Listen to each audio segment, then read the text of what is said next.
Hello guys, welcome back to my channel. তো কেমন আছো তোমরা সবাই? আশা করি ভীষণ ভালো আছো। আমরাও খুব ভালো আছি। তো দেখো, প্রত্যেক দিন রুটি, আলু চচ্চড়ি, পরোটা না খেয়ে আজকে গরম গরম ভাত, আলু সেদ্ধ ভাত। তো আলুটাকে দেখো শুকনো লঙ্কা আর পেঁয়াজ ভাজা করেছি, বেশ করে মাখবো। আর সাথে আছে দুটো ডিম সেদ্ধ। মিঠি একটা নেবে, মিঠির বাবা অর্ধেক আর আমি অর্ধেক। আর সাথে আছে গতকালকের তরকারি। তো দেখো ভাত প্রায় হয়েই এসেছে। তো চলো, আজ সংসারের কাজ করার সাথে সাথে আমাদের 4 বোনের কিছু ব্যাপার তোমাদের সঙ্গে শেয়ার করি। তো দেখো, আমার মা বাবা আমাদের এটা বলেছে যে শ্বশুরবাড়ি গিয়ে কিছু করার আগে শাশুড়িকে, শ্বশুরকে, সবাইকে জিজ্ঞেস করে সেটা করবি। তারপরে মুখের ওপর কথা বলবি না, যেটা বলবে সেটা শুনবি। এটাই আমাদের শিক্ষা দেওয়া হয়েছে। আমি আদার্স কারোর কথা বলছি না, আমি আমাদের 4 বোনের কথাই বলছি। কিন্তু এই শিক্ষাটাই আজ আমাদের, জানো তো, হেভি কষ্টের কারণ হয়ে দাঁড়িয়েছে।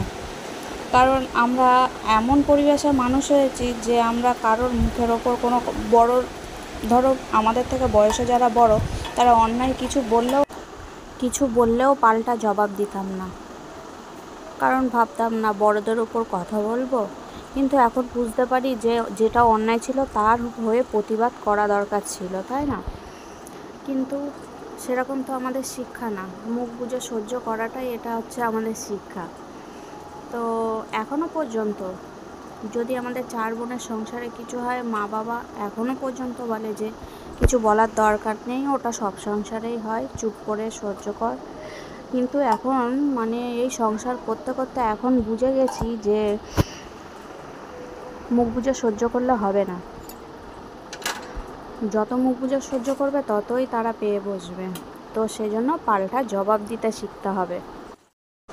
আর এদিকে দেখো, মানাকে স্কুলে পাঠায়নি, আজকে স্কুল ছিল, ওর শরীরটা সেরকম একটা ভালো না। তো দেখো শুয়ে বসে থাকবে কি, ও ঘর গোছাতে শুরু করে দিয়েছে, বিছানাটাকে ঝাড়ছে। আর ওখানে বোতলের গায়ে ফোনটাকে রেখে ওই ফানি শর্ট ভিডিওগুলো হয় না, ফানি ভিডিওগুলো, ওই হাংরি বার্ড এইসব, তো সেই সবই দেখছে আর কাজ করছে। তো আমি বললাম যে তুই খাটের ওপরে যত জামা কাপড়গুলো আর পুতুল টুতুল রয়েছে ওগুলো সরিয়ে দিতে, আর আমি বিছনাটাকে ঝেড়ে দেবো। তো এখন তো সকালে উঠতে উঠতে অনেকই দেরি হয়ে যায়। এখন তো কোনো তাড়া নেই। আগে যেরকম 7 সকালে একটা তাড়া থাকতো যে উঠে এই করতে হবে ওই করতে হবে। এখন নিজের সংসার, নিজের মতোই চলাফেরা করি। বিছনা ঝেড়ে ঘর ঝাড় দেওয়া হয়ে গেছে, এবার খাবো ভাত। মিঠির বাবা ও ঘরে চাউমিন খাচ্ছে। মিঠির ঠাম্মি মিঠিকে দিয়েছিল, তো মিঠি বলল যে আলু সেদ্ধ, ডিম সেদ্ধ ভাত খাবে। তো চাউমিনটা ওর বাবা খাচ্ছে, খুব জোর খিদে পেয়ে গেছিলো। তো এদিকে আমি আলু ভাতে মাখাচ্ছি। আমি আর মানা খাবো, আর যদি ওর বাবা খায় পরে খেয়ে নেবে। ওর বাবার তো ঘন্টায় ঘন্টায় খিদে পায়, একটু একটু করে তো খায়, আর কি হবে, ঘন্টায় ঘন্টায় খিদে পাবে না তো। তো এই ছোটো গামলিটাই করে ভাত করলে আমাদের একবেলা ভালোভাবে হয়ে যায় 3 জনের। তো দেখো, বিয়ের আগে জানো তো আমি ভীষণ খুব সুন্দর আলু ভাতে মাখাতাম। সব মা বলতো যে আলু ভাতেটা তুই মাখা, আর এখন আমি মাখাতেই পারি না, হাতটা জ্বালা করে লঙ্কা ডললেই। তো দুটো ডিম যেরম আয় সেরম খাই, তাই না? আয় যেরম হবে সেরমই তো খেতে হবে। তো দুটো ডিম মেয়েকে গোটা দিয়ে দেবো, আর মিঠির বাবার আর আমি অর্ধেক করে করে নেব। এখন মিঠির বাবা সেরকম একটা কাজ হচ্ছে না, তবুও যেমন তেমন করে দিনগুলো তো কেটে যাচ্ছে। আর যে কথা বলছিলাম যে সংসার করতে হলে মুখ বুজে সংসার করলে হবে না, এখন যেটা আমি ফেস করছি, মুখ বুজে সংসার করলে হবে না, পাল্টা জবাব দিতে হবে, না বলতে শিখতে হবে। মেন কথা সব থেকে বড়, জানো তো, যদি না বলতে শেখো তবেই তার মর্মটা বুঝতে পারবে। আর চুপচাপ তো শুনলে তো কোনো নেই, নিজের কষ্ট নিজের মধ্যেই চাপা থাকবে, নিজের কষ্ট নিজেকেই ভোগ করতে হবে। অন্যরা কি ভোগ করে দিয়ে যাবে? কখনোই যাবে না। সময়ের সাথে সাথে মানুষ যেরকম বদলায়, এখন থেকে আমিও সেরকম বদলাতে শিখে গেছি। মানে যেরকম এখন মানুষ আমার সঙ্গে ব্যবহার করবে, আমি সেরকম ব্যবহারটাই তার সঙ্গে করব। সে পাপ পুণ্য তো পরের কথা, তাই না? সে কপালে যা আছে ঠিক হবে। এখনের কর্মগুলো তো এখন করে যাই, আর এমন কিছু করব না যাতে আশেপাশের মানুষ কষ্ট পায়, আর এমন কিছু বলবোও না যাতে পরে আমাকেই পস্তাতে হয় যে কেন আমি ওই কথাটা ওনাকে বললাম। তো দেখো, ভাত খাওয়া হয়ে গেছে, সকালের টিফিন ভাত। তো ভাত টাত খেয়ে বাদবাকি কাজকর্মগুলো করে আমার স্নান করা হয়ে গেছে। স্নান করে তাড়াতাড়ি ঝটপট রান্না করে নিতে হবে, কারণ একটু অফিস যেতে হবে, গোষ্ঠীর অফিসে। ওখানে আমাদের মাছ গ্রুপের বিল জমা দিতে বলেছে অনেক দিন দিয়ে, কিন্তু যাবো করে আর যাওয়া হয় না, সেরকম শরীরটাও ভালো থাকে না। তো রান্নাবান্না করে ওবেলায় যাব ঠিক করেছিলাম, কিন্তু হঠাৎ মিঠুদি এসে বলল যে এবেলায় যেতে হবে, বিধানচন্দ্র রায়ের জন্মদিন উপলক্ষে। জন্মদিন মৃত্যুদিন তো একই দিনে ছিল, তো সেই জন্য হাফবেলা ছুটি আছে অফিস, 12টার মধ্যে বিল জমা করতে হবে। তো আমি তো ভাত চাপিয়ে পুজো দিই, তোমরা তো জানো। তো ভাতটা চাপিয়ে দিয়ে আমি সিঁদুরটা পরতে এসেছি। এবার ভাতটাকে উপুর করে আমি সোজা চলে যাব অফিসে। তারপরে অফিস থেকে ফিরে এসে রান্নাবান্না করব। মিঠির বাবা ঘুমাচ্ছে, মিঠির বাবা জানেও না যে আমি অফিস যাব। স্নান কমপ্লিট, অলমোস্ট সব কাজই কমপ্লিট, মানে পরিষ্কার পরিচ্ছন্ন দিক থেকে। এখন শুধু রান্নাটা বাকি। এবার পুজো করব, পুজো করে ছাদে গিয়ে তুলসী তলায় জল দিয়ে জামা কাপড়গুলো মেলে দিয়ে আসবো। তার আগে ভাতটা চাপিয়ে দেব, কারণ একটা ওভেন তো অনেক সমস্যা হয়। ভাত চাপিয়ে দিয়ে ঠাকুরের পুজো দিয়ে ছাদে গিয়ে মেলে দিয়ে আসতে ভাতটা হয়ে যাবে। তারপরে যাবো একটু জেরক্সের দোকানে জেরক্স করতে, তারপরে এসে তরকারি করব। তেলাপিয়া মাছের ঝোল করব, আর হচ্ছে কলমি শাক ভাজা করব কাঁঠালের দানা দিয়ে। আর এদিকে দেখো পড়ছে। তো চলো কাজ করে নিই।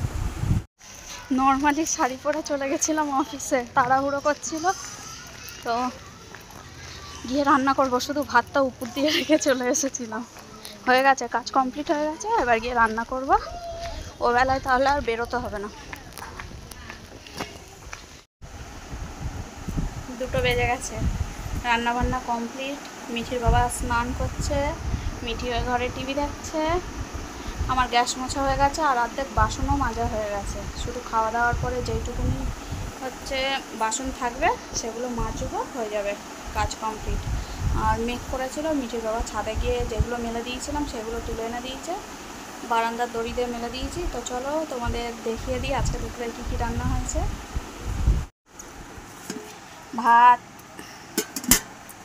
এটা হচ্ছে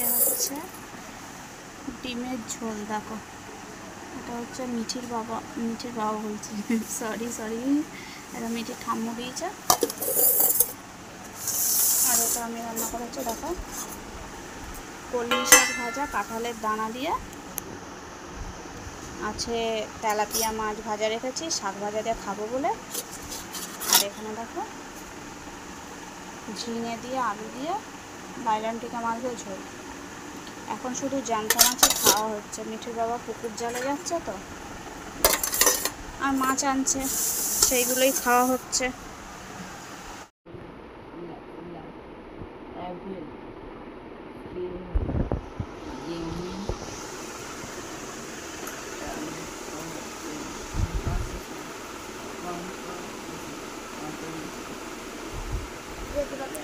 কি খুলেছিস তুই?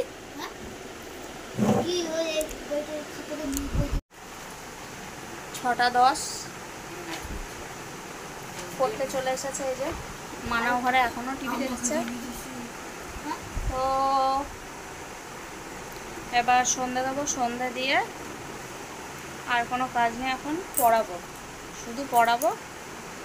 তারপরে ওদের 8টায় ছুটি দেবো, তারপরে বাইরে যাব না। একটু সেলাই আছে, সেলাই করতে মোটে মন চাইছে না, অর্ধেক করে রেখে দিয়েছি। আর এক্সারসাইজ করছি সকালে উঠে, আর সারা হাত পা কি ব্যথা হয়েছে আমার।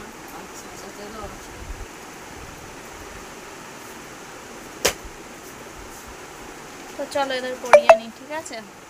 তো তাড়াতাড়ি পড়, তাহলে তাড়াতাড়ি ছুটি দেবো। মিঠির বাবার চা খাওয়া হয়ে গেছে, গঙ্গাধারে চলে গেছে। তো চলো সন্ধ্যাটা দিয়ে নিই চেঞ্জ করে। ফোনের রিচার্জ শেষ, তো মিঠির বাবা ফোন রিচার্জ করতে গেছিলো।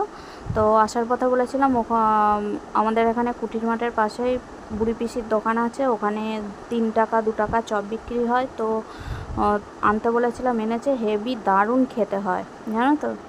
তো চলো বন্ধুরা, আমি চপ মুড়ি খাই, তোমরা ভিডিওটা দেখতে থাকো। দেখা হবে নতুন একটা দিনে নতুন একটা ব্লগে।